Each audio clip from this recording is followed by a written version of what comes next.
Banswada SRMK government degree college, department of zoology, జంతు శాస్త్రం. ఈరోజు మనము BSc BJC ప్రథమ సంవత్సరం ఫస్ట్ ఇయర్ వాళ్ళకి అకశేరుకాలు ఇన్వర్టిబ్రేట్స్ అంటాము. అందులో భాగంగా ఈరోజు మనము వర్గం ఫొరిఫెరా, ఫైలం ఫొరిఫెరా గురించి తెలుసుకోవడం అనేది జరుగుతుంది. కాబట్టి ఈ యొక్క ఫొరిఫెరా వర్గము అనేటువంటిది ఈ యొక్క జంతు క్రమంలో లేదంటే పరిమాణంలో 19వ శతాబ్దం వరకు గుర్తించబడలేదు. ఫొరిఫెరా అంటున్నాం మనం. ఇక్కడ స్పంజికలను చేర్చడం అనేటువంటిది జరిగింది. స్పంజికలను స్పాంజెస్ అంటాం మనం, వాటిని ఇక్కడ చేర్చడం అనేటువంటిది జరిగింది. ఫోరస్ ఫొరిఫెరా, దీన్ని మనము విడగొట్టినట్లయితే, విభజించినట్లయితే, ఫోరస్ అంటే రంధ్రాలు కలిగి ఉన్న, ఫెరా అంటే కలిగి ఉన్న జీవులు అని అర్థం. ఫర్ ఎగ్జాంపుల్, ఈ యొక్క జీవులను రాబర్ట్ E. గ్రాంట్ అనే శాస్త్రవేత్త మొట్టమొదటిసారిగా పరిశీలించెను. ఈ యొక్క జీవుల యొక్క శరీరం పైన అనేక రంధ్రాలతో కూడి ఉన్నాయని చెప్తున్నాడు. వాటిపైన ఈ యొక్క రంధ్రాలు లేదంటే కుల్యాముఖ రంధ్రాలు అని చెప్తాం. వాటి యొక్క శరీరం పైన అనేక రంధ్రాలు అనేటువంటివి ఉన్నాయి. ఇందులో స్పంజికలను చేర్చడం అనేటువంటిది జరిగింది. ఎల్లిస్ అనే శాస్త్రవేత్త స్పంజికల యొక్క ఆస్కులం అనేటువంటిది స్పందించగలదని ఆయన పేర్కొనడం అనేటువంటిది జరిగింది. కాబట్టి మొట్టమొదటిసారిగా రాబర్ట్ E. గ్రాంట్ అనే శాస్త్రవేత్త దీన్ని ప్రతిపాదించడం అనేటువంటి జరిగింది. ఈ యొక్క స్పంజికలను పారాజూలో క్రమంలో చేర్చడం జరిగింది. కాబట్టి స్పంజికల యొక్క అధ్యయనాన్ని మనం ఏమంటామంటే పారాజువాలజీ అని కూడా అంటాం. కాబట్టి జీవులు అనేటువంటివి బహుకణ జీవులు. ఈ జీవులు అనేటువంటివి బహుకణ జీవులు, పతాక స్థాయికి చెందినవి, అభివృద్ధి చెంది ఉన్నాయి అని ఇక్కడ చెప్పడం అనేటువంటిది జరుగుతుంది. అకశేరుకాలలో మనం తీసుకున్నట్లయితే ప్రోటోజోవా నుంచి ఇకైనోడర్మేటా వరకు, హెమికార్డేటా వరకు మనం చర్చించడం అనేటువంటిది జరుగుతుంది. కాబట్టి ఇక్కడ ఈరోజు మనము ఫొరిఫెరా యొక్క సాధారణ లక్షణాలు, వర్గీకరణ అనేటువంటిది ఏ విధంగా ఉంటుంది అనే విషయాలను మనము చర్చించడం అనేటువంటిది జరుగుతుంది. Today we are discuss about Porifera. Porus means holes in body surface. Numerous holes are in surrounding are there. First of all, Robert E. Grant in this phylum introduced to Forifera. Forus means holes, Ferra means holes are in body surface completely. For example, you take the example sponges. For example, this is one spongilla, sponge. ఒకవేళ దీన్ని మనం ఉదాహరణగా తీసుకున్నట్లయితే, దీని శరీరం పైన అంతా కూడా అనేక రంధ్రాలను కలిగి ఉన్నాయని చెప్పొచ్చు. దీని యొక్క శరీరం పైన అన్నీ కూడా రంధ్రాలను కలిగి ఉన్న శరీరం అనేటువంటి వలయ సౌష్టంగా మనకి కనిపిస్తూ ఉంటుంది అన్నట్టు. దీని యొక్క ఆకారం గిన చూసినట్లయితే అనేక రంధ్రాలను కలిగి ఉంటుంది. ఒక స్పంజికను గిన తీసుకున్నట్లయితే, ఉదాహరణగా ఈ యొక్క స్పాంజిని మనం తీసుకున్నట్లయితే, ఈ యొక్క జీవుల యొక్క శరీరం పైన అంతా కూడా మనకి ఇక్కడ రంధ్రాలు అనేటువంటివి కనిపిస్తూ ఉంటాయి. ఈ విధంగా దాని యొక్క శరీరం అనేటువంటిది కంప్లీట్గా, స్పంజికల యొక్క శరీరం అనేటువంటిది అనేక కుల్యాముఖ రంధ్రాలు అంటాం. వీటిని మనం ఆస్టియా అని అంటాం. ఈ యొక్క రంధ్రాలను ఏమంటామంటే, స్పంజికల యొక్క శరీరం పైన ఉన్న రంధ్రాలను ఆస్టియంలో అంటాం, లేదంటే కుల్యాముఖ రంధ్రాలు అంటాం. ఎందుకంటే జీవ పరిమాణంలో అంటే ఇవి ఈ యొక్క ఫొరిఫెరా వర్గం అనేటువంటిది శరీరం పైన అనేక రంధ్రాలను కలిగి ఉండడం అనేటువంటిది చూస్తాం. కాబట్టి అంటే లోపల ఉన్న విసర్జక పదార్థం అనేటువంటిది బయటికి వెళ్ళడం కోసం కావచ్చు, లేదంటే బయట ఉన్న ఆక్సిజన్ని అవి శరీరంలోకి తీసుకోవడం అనేటువంటిది జరుగుతుంది. కాబట్టి ఈ విధంగా మనము ఈ యొక్క వర్గమైనటువంటి ఫొరిఫెరా గురించి చెప్పుకోవచ్చు. ఇక్కడ మీకు ఉదాహరణగా ఇచ్చాడు సైకాన్. స్కైఫా లేదా సైకాన్, మంచినీటి స్పంజికలు అనేటువంటివి ఇవ్వడం అనేటువంటిది జరిగింది. ఈ జీవులు అనేటువంటివి స్పాంజిల్లా, మంచినీటి స్పంజిక అంటాం. ఆ స్పంజిక తప్ప మిగతావన్నీ కూడా సముద్ర జీవులు. స్పాంజిల్ అనేటువంటిది మంచినీటి జీవి. సైకాన్ అనేటువంటిది సాధారణ స్పంజిక లేదంటే సామాన్య స్పంజిక అంటాం. దాని యొక్క లైఫ్ స్టడీ అనేటువంటిది, దాని యొక్క జీవిత చరిత్ర ఏ విధంగా ఉంటుంది అనేటువంటిది మనం ముందు చెప్పుకోవడం అనేటువంటిది జరుగుతూ ఉంటుంది. కాబట్టి ఇక్కడ మనకి ఉదాహరణగా ఒక సైకాన్ అనేటువంటిది ఇవ్వడం జరిగింది. మరి ఈ యొక్క జీవుల యొక్క లక్షణాలు ఏంటివి? మరి ఈ జీవులు అనేటువంటివి ఎక్కడ కనిపిస్తాయంటే సముద్రంలో యొక్క అడుగు భాగంలో స్థానబద్ధ జీవులు. శరీరం అనేటువంటిది వృత్తాకారంలో కావచ్చు, లేదంటే స్తూపాకారంగా కావచ్చు, లేదంటే చదునుగా ఇవి వృత్తాకారం, స్తూపాకారం, లేదంటే కుషన్ ఆకృతిలో, లేదంటే పూల సజ్జ ఆకృతిలో స్పంజికలు అనేటువంటివి దాని యొక్క ఆకారాన్ని మనం తీసుకున్నట్లయితే ఈ విధంగా ఉంటుంది. కాబట్టి లోపలి వైపున బయటి వైపున మనకి బాహ్య చర్మము, మధ్యలో అంతఃచర్మము, మధ్యలో మీసైన్ కైమా కణజాలం. వెలుపల మనకి బాహ్య చర్మం ఉంటుంది, బయట వెలుపల మధ్యలో ఈయన తీసుకున్నట్లయితే మనకి ఏం కనిపిస్తుందంటే మీసైన్ కైమా కణజాలం. వెలుపల లేదంటే లోపల ఏమంటామంటే కొయెనో డర్ము లేదంటే పినాకో డర్మ్ అంటాం. కొయెనో సైట్ కణాలు అనేటువంటి ఇక్కడ మనకి కనిపిస్తూ ఉంటాయి. అదేవిధంగా పినాకో సైట్ కణాలు అనేటువంటి ఇక్కడ కనిపిస్తాయి. మధ్యలో మధ్యభ్రూణ కణజాలం లేదంటే దాన్ని మీసైన్ కైమా కణజాలం అంటాం. ఈ విధంగా దాని యొక్క శరీరం అనేటువంటిది ఉంటుంది. మరి ఈ యొక్క శరీరం అనేటువంటిది ఏ విధంగా నిర్మించబడి ఉంది అని చూసుకున్నట్లయితే ఇక్కడ మనకి క్యాల్కేరియా అంటే CaCO3 కాల్షియం కార్బోనేట్తో కావచ్చు, సిలికాతోటి కావచ్చు, స్పాంజిన్ పోగులతో కావచ్చు, అంతా కూడా స్పంజి మాదిరిగా ఉంటాయి. కాబట్టి అన్ని స్పాంజిన్ పోగుల్లాగా ఈ విధంగా మనకి తయారై ఉండడం అనేటువంటి ఈ యొక్క స్పంజికలు అనేటువంటివి మరి ఏ విధంగా ఆక్సిజన్ని తీసుకుంటున్నాయో, మరి ఏ విధంగా దీని యొక్క జీవక్రియలు అనేటువంటివి జరుగుతున్నాయి. కాబట్టి ఇది సముద్రంలో ఉండడం జరుగుతుంది. కాబట్టి సముద్రంలో ఉన్న నీరు అనేటువంటిది లోపలికి ప్రవేశించాలి. స్పంజికల్లో జల ప్రసరణ వ్యవస్థ లేదంటే వాటర్ వాస్కులర్ సిస్టమ్ అంటాం. మరి అది ఏ విధంగా జరుగుతుందంటే ఇంతకుముందే చెప్పాం మనం. స్పంజికల యొక్క శరీరం పైన ఆస్టియం అనే చిన్న రంధ్రాలు ఉంటాయి. ఈ రంధ్రాల ద్వారా లోపలికి వెళ్ళడం, దాని ద్వారా మధ్యలో ఉన్న భాగాన్ని మనం ఏమంటాం అంటే స్పాంజోసీల్ అంటాం, లేదంటే స్పంజికా కుహరం అంటాం. దీని ద్వారా నీరు అనేటువంటిది లోపలి నుంచి అంటే బయట ఉన్న వాతావరణం నుంచి నీరు లోపలికి ప్రవేశించి లోపల ఉన్న అనేటువంటి దాన్ని జీవక్రియలు జరుపుకొని విసర్జక పదార్థాన్ని అంటే నీటిని బయటికి పంపించడం అనేటువంటిది ఆస్కులం అనే ఒక రంధ్రం ద్వారా బయటికి వెళ్ళిపోవడం అనేటువంటిది జరుగుతుందని. ఈ విధంగా మనము స్పంజికలను ఈయన తీసుకున్నట్లయితే పూల సజ్జ ఆకారంలో ఉంటాయి, వృత్తాకారంలో ఉంటాయి, లేదంటే స్తూపాకారంలో ఉండటం అనేటువంటిది చూడటం అనేటువంటిది జరుగుతూ ఉంటుంది. కాబట్టి ఈ విధంగా అంటే ఇవి బహుకణ జీవులని చెప్పుకోవచ్చు. బహుకణ జీవులు కాస్త అభివృద్ధి చెంది ఉన్నాయని చెప్పుకోవచ్చు. నీటిలో ఉండడం స్థానబద్ధ జీవులని కూడా చెప్పుకోవడం అనేటువంటిది జరుగుతుంది. ఇక్కడ జీర్ణక్రియ అనేటువంటిది కణాంతస్థ జీర్ణక్రియ జరుగుతుంది. మనకు రక్త ప్రసరణ వ్యవస్థ అనేటువంటిది కనిపించదు. నాడీ వ్యవస్థ అనేటువంటిది కూడా ఇక్కడ కనిపించదు మనకి.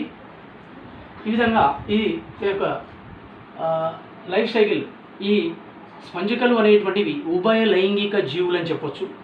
మరి అలైంగిక ప్రత్యుత్పత్తి అనేటువంటిది మొగ్గలు తొడగటం ద్వారా జరుగుతుంది.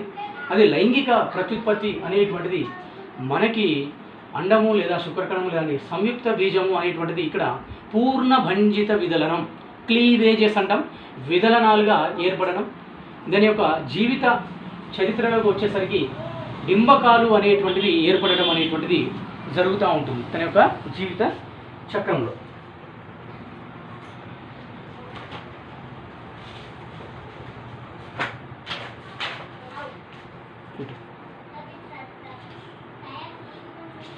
యాంఫీబ్లాస్టులా, స్టీరియోగ్రాస్టులా అనే డింబకాలు అనేటువంటివి దీని యొక్క జీవిత చరిత్రలో ఏర్పడడం జరుగుతుంది. ఇంకొక ముఖ్య లక్షణం ఏంటిదంటే స్పంజికల్లో ఈయన మనం చూసినట్లయితే పునరుత్పత్తి శక్తి అనేటువంటిది కూడా ఎక్కువగా ఉండడం అనేటువంటిది చూస్తాం మనం. స్పంజికల్లో ముఖ్యంగా పునరుత్పత్తి శక్తి అనేటువంటిది చూడొచ్చు. దాని యొక్క అంతర్నిర్మాణాన్ని ఈయన చూసినట్లయితే స్పంజికల్లో ఈ విధంగా మనకి ఇక్కడ కనిపిస్తూ ఉంటుంది.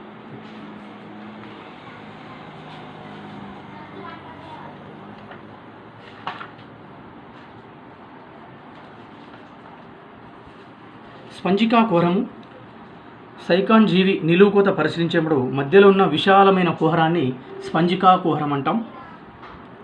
ఆస్కులం ద్వారా బయటికి తెరుచుకును. లోపలి వైపున పినాకోసైట్లు అనే జఠరీయ త్వచంచే ఆవరించబడి ఉండును. దాని ద్వారా కిరణకుల్యలు, నెక్స్ట్ వన్, కిరణకుల్యలనే కషాభయిత కుల్యలు అని కూడా అంటాము. స్పంజికా కుహరం ఆవరించిన అక్కడక్కడ వేళ్ల వంటి నిర్మాణాలను బయటకు ఏర్పడను. ఈ నిర్మాణంలో కిరణకుల్యలు అంటారు. ఈ కుల్యలు కొయినోసైట్లు కషాభయిత కణములచే ఆవరించబడి ఉండును. వీటినే కాలర్ కణాలు అని కూడా అంటాం. మనం కొయినోసైట్లు అంటాం, లేదంటే కాలర్ కణాలు అంటాం. ఇవి లోపలి వైపున ఆవరించబడి ఉన్నాయి. వీటిని కషాభయిత కుల్య అంటాం. దీని యొక్క పైన ఉన్న భాగాన్ని కాలర్ కణం అని కూడా చెప్పుకోవచ్చు. దాని తర్వాత బహిర్వాహిక కుల్య. కిరణ కుల్యలకు స్పంజికా కుహరంకు కలుపునది బహిర్వాహిక కుల్య అంటాం. లోపలి వైపు ఇది ఎఫోఫైల్ అనే రంధ్రం ద్వారా కిరణ కుల్యతో కలుపబడి ఉండును. దాని తర్వాత నెక్స్ట్ వన్ అంతర్వాహిక కుల్యలు. రెండు వరుస కిరణ కుల్యల మధ్యన ఖాళీ ప్రదేశాన్ని అంతర్వాహిక కుల్య అని అంటాం. మనం అంతర్వాహిక కుల్య అంటాం. ఈ అంతర్వాహిక కుల్యలు ఒకదానికొకటి ఏకాంతరంగా అమరి ఉండి లోపలి వైపున పినాకోసైట్లతోటి ఏర్పడి ఉండును. మధ్యనున్న ప్రదేశం ప్రోసోఫైల్ అనే చిన్న రంధ్రంతో నిండి ఉండి పోరోసైట్ కణములతో ఏర్పడి ఉండును. సైకాన్ స్పంజికలోని సముద్రపు నీరు శరీరంపై ఉన్న అనేక ఆస్ట్రియముల ద్వారా ప్రవేశించును. ఈ నీటి ప్రవాహం మొదట అంతర్వాహిక కుల్యను చేరి అచ్చట నుండి ప్రోసోఫైల్ రంధ్రం ద్వారా కిరణ కుల్యలు, తర్వాత ఎఫోఫైల్ రంధ్రం గుండా ప్రవహించి బహిర్వాహిక కుల్యను, తర్వాత స్పంజికా కుహరమును చేరును. స్పంజికా కుహరమును నీటి ప్రవాహం ఆస్కులం ద్వారా మరల సముద్రంలోకి విడుదల అగును.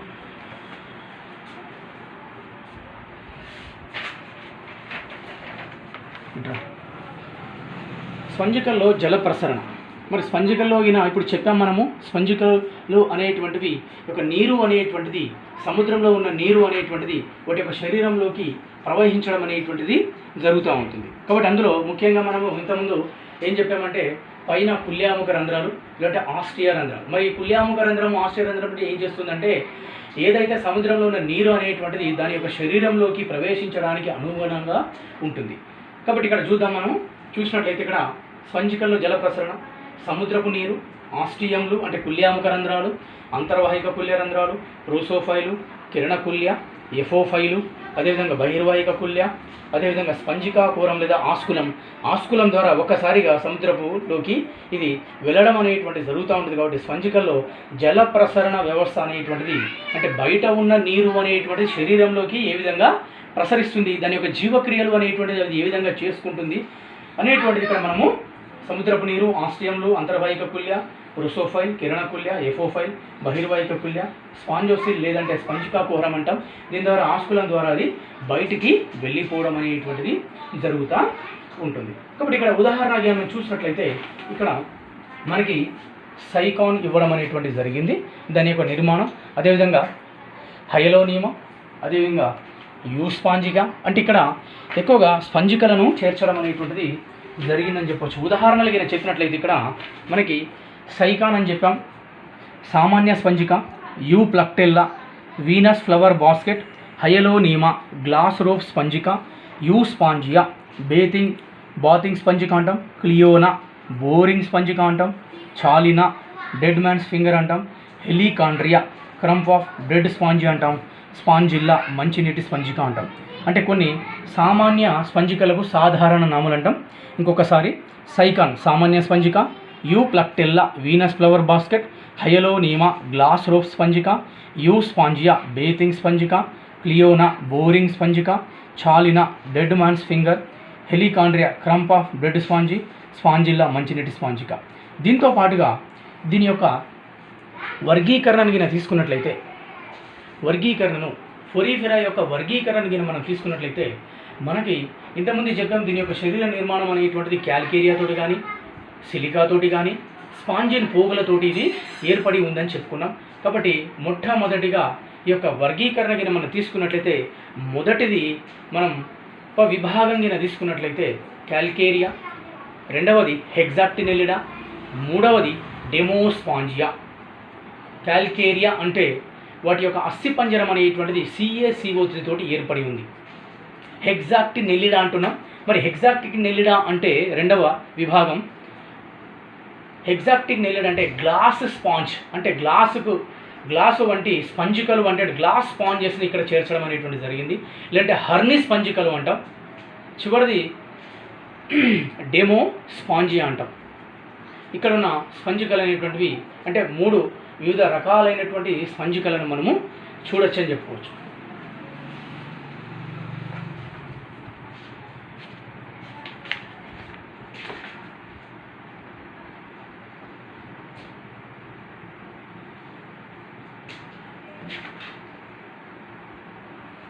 మొదటిది క్యాల్కేరియా.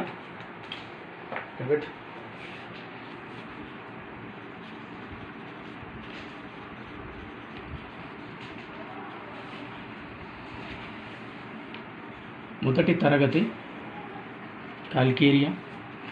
రెండవది హెగ్జాటిక్ నెల్లిడా. మూడవ తరగతి డెమో స్పాంజియా. ఇక్కడ క్యాల్కేరియా స్పంజికలు ఉన్నాయి, ఇక్కడ గ్లాస్ స్పాంజికలు లేదంటే హర్ని స్పంజికలు. డెమో స్పాంజిలకు వచ్చేసి స్పాంజిన్తో కూడిన స్పంజికలు మనకి ఇక్కడ కనిపించడం అనేటువంటి జరుగుతుంది. కాబట్టి మొదటి తరగతిని అంటే ఈ యొక్క వర్గీకరణను మనకు 3 తరగతులుగా వర్గీకరించడం జరిగింది. ఎందుకు అంటే స్పంజికల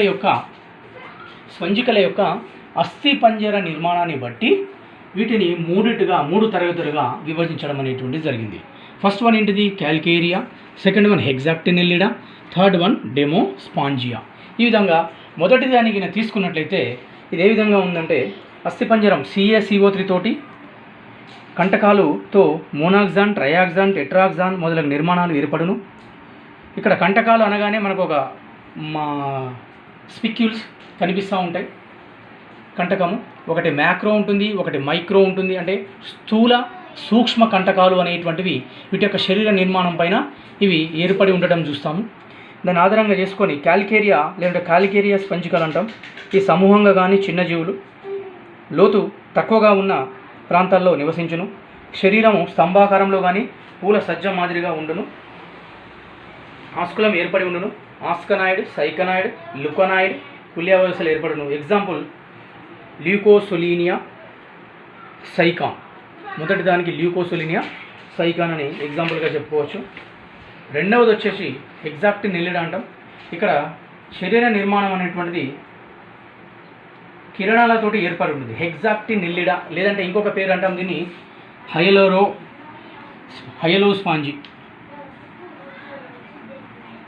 హయలోస్పాంజీ అని కూడా అనవచ్చు. ఇంకొక పేరు హెగ్జాక్టిన్ నెల్లిడా తరగతి, దీన్ని ఇంకొక పేరు హయలోస్పాంజీ అంటాం.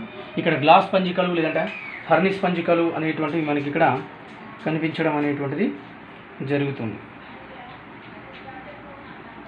1000 నుంచి 500 మీటర్ల వరకు నివసించును. ఏకాకి కానీ సమూహంగాను ఉండను. కొయినోసైట్ల కణాలు ఎక్కువగా ఏర్పడి ఉండను. సైకనాయిడ్ కుల్య వ్యవస్థ అనేటువంటిది ఉండును. ఆస్కులం పెద్దగా ఉండి రంధ్రం వద్ద ఉన్న కంటకంలో ఒక బల ఏర్పడి ఉండను. చర్మీయత్వం పలుచగా ఉండను. 2 పొరల మధ్య జాంతవ పదార్థం ఉండును. అమీబోసైట్లు మిథ్యాపాదాలు కలిసి బల వంటి నిర్మాణాన్ని ఏర్పరచును. ఎగ్జాంపుల్ యూప్లక్టెల్లా హయలోనీమా. చివరిది డెమోస్పాంజియా తరగతి. ఇక్కడ సిలికాతో నిర్మితమైన అస్థిపంజరం ఉండును. మోనాక్సాన్, టెట్రాక్సాన్ కంటకాలు ఏర్పడి ఉండను. సిలీషియస్ స్పాంజిన్ పోగులతోటి హర్ని స్పంజికలు అంటాం మనం వీటిని. డెమోస్పాంజియాని హర్ని స్పంజికలు అంటాము. స్పాంజిలిడే కుటుంబానికి చెందిన మంచినీటి జీవులు. ల్యూకనాయిడ్ కుల్య వ్యవస్థ ఉండును. స్పంజికలు భిన్న రంగులో ఉండే గుండ్రంగా కానీ అస్వస్థంగానే ఉండును. కోయనోసైట్లు గుండ్రంగా చిన్నవిగా ఉండును. టెట్రాక్సిన్ లేదా మోనాక్సిన్, కెరటోజా అనే తరగతులుగా ఇది ఏర్పడి ఉండును. కాబట్టి ఈ విధంగా మనము ఈ యొక్క క్లాసిఫికేషన్ వర్గీకరణ తీసుకున్నట్లయితే వర్గీకరణలో మొదటి తరగతి క్యాల్కేరియా, రెండవ తరగతి హెగ్జాక్టిన్ నెల్లిడా, మూడవ తరగతి డెమోస్పాంజియా. ఇక్కడ మనకి క్యాల్కేరియా స్పంజికలు, గ్లాస్ స్పంజికలు, ఇక్కడికి వచ్చేసరికి స్పాంజిన్ పోగుల హర్ని స్పంజికలు అనేటువంటివి కనిపించడం జరుగుతుంది. కాబట్టి ఈ విధంగా మనము స్పంజికల్లో వాటి యొక్క సాధారణ లక్షణాలు ఉనికి, ఆవాసం, రంగు, ఆకారం, శరీర నిర్మాణం, శ్వాసక్రియ, విసర్జన క్రియ, వ్యాపన పద్ధతిలో జరగడం అనేటువంటి చూస్తాం ఇక్కడ. అదేవిధంగా కణాంతస్థ జీర్ణక్రియ జరుగుతుంది. వాటి యొక్క జీవిత చరిత్రలో డింబకాలు అనేటువంటివి ఏర్పడతాయని చెప్పాం. అలైంగిక ప్రత్యుత్పత్తి, లైంగిక ప్రత్యుత్పత్తి, ఈ జీవులు అనేటువంటి ఉభయలైంగిక జీవులు. ఈ విధంగా మనము సాధారణ లక్షణాలు వివరిస్తూ అదేవిధంగా వీటి యొక్క వర్గీకరణను కూడా మనము చెప్పుకోవడం అనేటువంటిది జరుగుతుంది.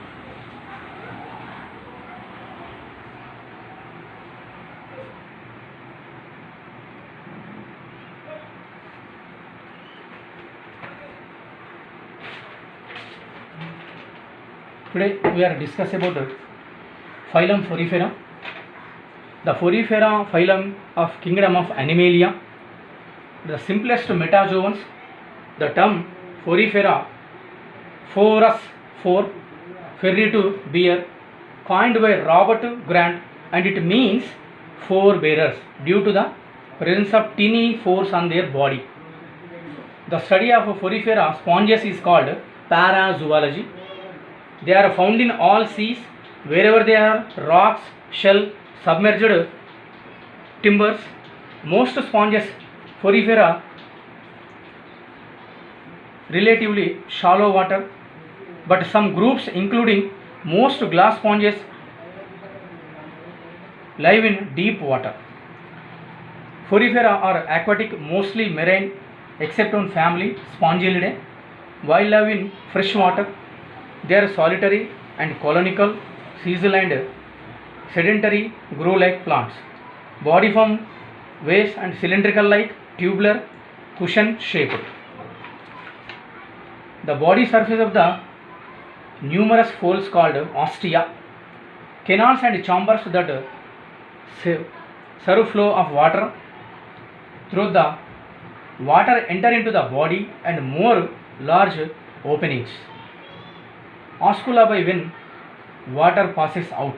Oscula. In the body, outer layer is ectoderm, inner layer is endoderm, with an intermediate layer in mesenchyma. Diploblastic animals. The body surface is outer layer is ectoderm, inner layer is endoderm, with an intermediate layer in mesenchyma. These animals are diploblastic animals. Example, give the example cycon.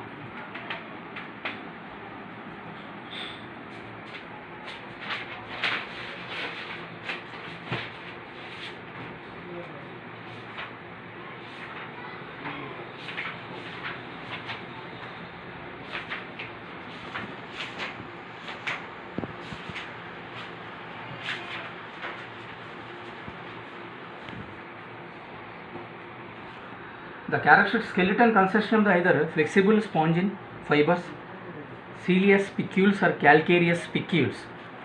Mouth and digestive cavity are absent. Nutrient in holozoic. Digestion intracellular particles of organic matter or minute organisms are ingested by choanocytes from the current of water passes into the body. The respiratory and excretory organs are absent. Contractile vacuoles are found in some freshwater form. Nervous and sensory cells are probably differentiated. The sponges are monoecious. Reproduction both of by asexual and sexual methods. Asexual reproduction occurs by buds and gemmules. The sponges possess high power of regeneration. Sexual reproduction occur by ovum and sperm. Fertilization is internal, but cross fertilization occur as a rule. Cleavage is holoblastic developmental, indirect through the free swimming ciliated larva called amphiblastular parenchyma in life cycle. The organization of sponges has been grouped into three main types: asconoid, cycanoid, leuconoid, due to simplicity in some form and complexity in other. Classification: the phylum Porifera is classified on the basis of skeleton present in the body. The classification suggested by Hyman and Burton. Of considerable importance, however, classification Porifera followed. Here is based on appears to be modified from Hyman classification. First one is the phylum Porifera divided into the three classes. Calcarea. The calcarea are generally called calcareous sponges. They have a skeleton of separate calcareous spicules which are monoxan or tetraxan. Tetraxan spicules lose one ray to become triradiate. They are solitary colonical body shape, vase-like, cylindrical. They may show ascanide, cycanide or leuconide structure.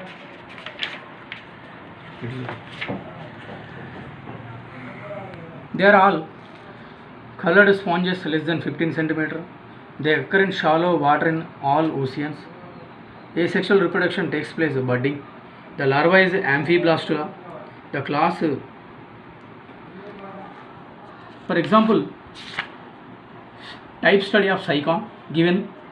Cycon is a typically small colonical sponge and commonly known as urn sponge is individual urnon shaped and also called as crown sponges because the fringe of long and straight spicules at the top of look like a little crown.